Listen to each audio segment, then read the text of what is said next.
So it's holiday and feasting season. In the United States, it's Thanksgiving Day, this last Thursday of November, but then soon after there'll be Christmas, which most areas of the world, or many areas of the world, celebrate Christmas, and it's a time of family feasts and things like that.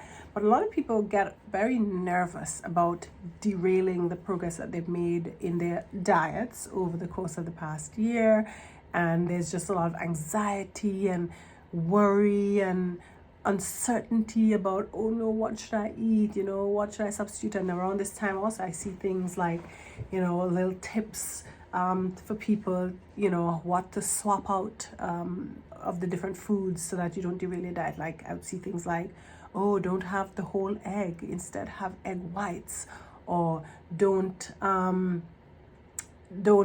use butter, use applesauce, and just random things like that, which in my opinion are not good advice. Okay.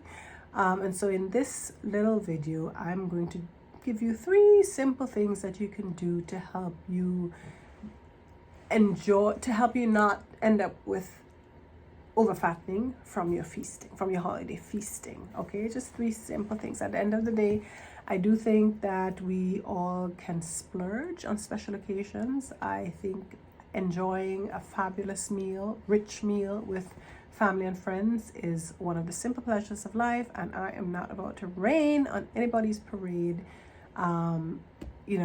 because, it's all about, you can only eat this thing, because you know what, we have to live. So here are my 3 simple tips for feasting without fattening. The first one is, whatever you eat, try to make sure you have vegetables with it. And I mean vegetables that are not overcooked, vegetables that still have their form, which is an indication that there's still a good bit of fiber, right, in the food, in soluble fiber. The thing about fiber is that it basically helps to bulk you up. It helps you to feel full earlier, so you stop eating, relatively soon. And now, of course, it's holiday feasting, so you're probably gonna be eating all day, but that's fine.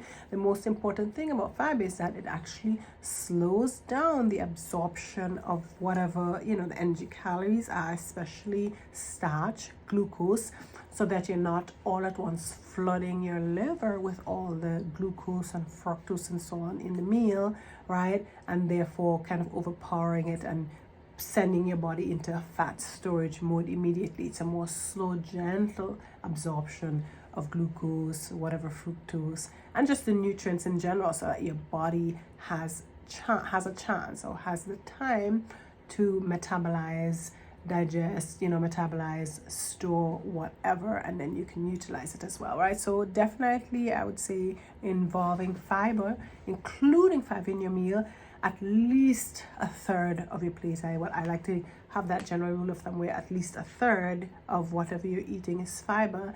And if possible, if you can even start off your feasting by having a bowl of salad or some kind of vegetable just first, with nothing else, so you have all that fiber in your stomach. It's primed, the small intestine primed to receive whatever else comes after, and you have that fiber like a mesh to sort of slowly filter through whatever the energy nutrients are from the food that you're going to eat, right? So fiber definitely, I think, is one great way to offset any excess from a holiday feast. Okay, number 2 is and by the way, one thing about fiber I should say is that it helps also with trapping. Like when you eat fiber, that actually ends up trapping more of whatever you eat in your intestines, so that it's propelled further down into the colon, so you have the good bacteria actually getting some food, getting fiber.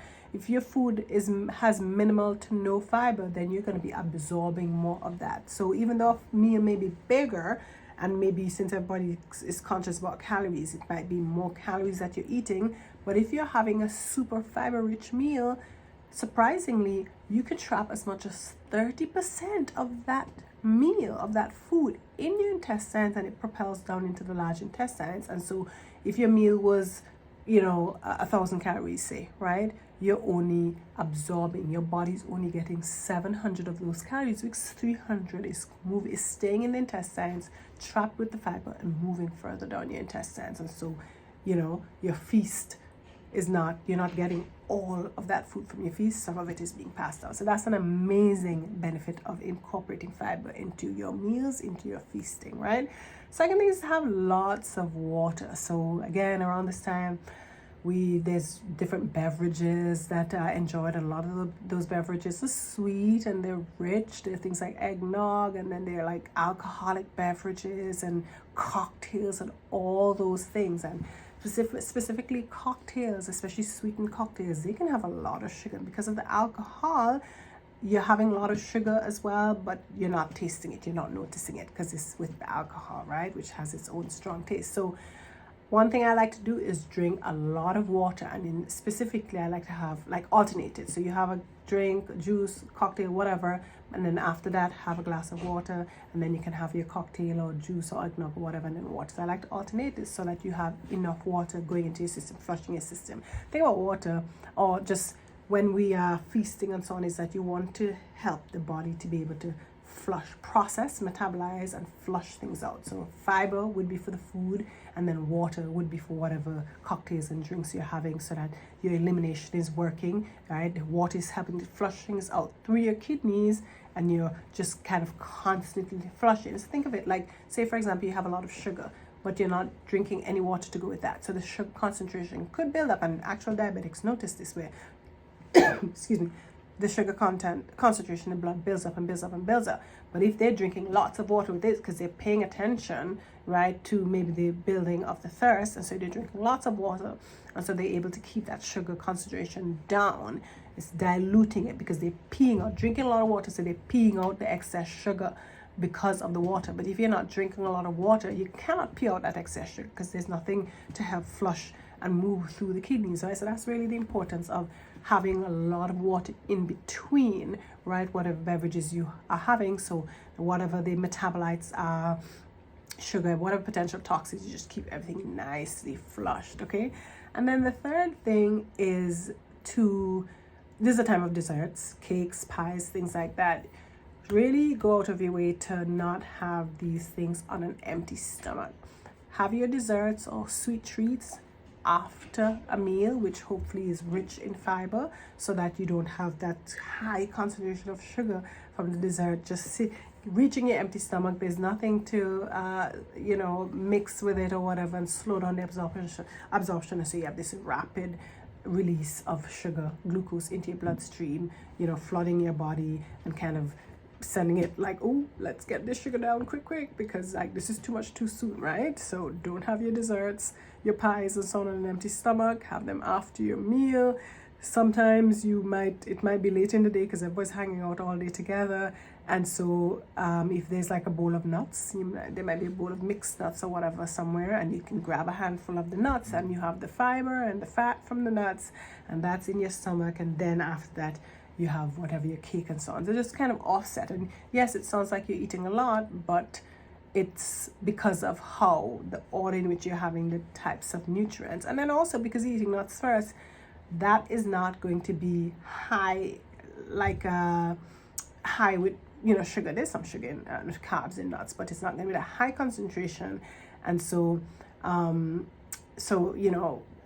you're gonna have less, and then you're gonna fill yourself from the nuts, so you're probably not gonna have as much of the cake. Okay, so these are just the 3 tips that I suggest that you can employ so that you can feast without fattening. This is probably Thanksgiving in the United States is the first main feast of the holiday season, and then Christmas is coming up.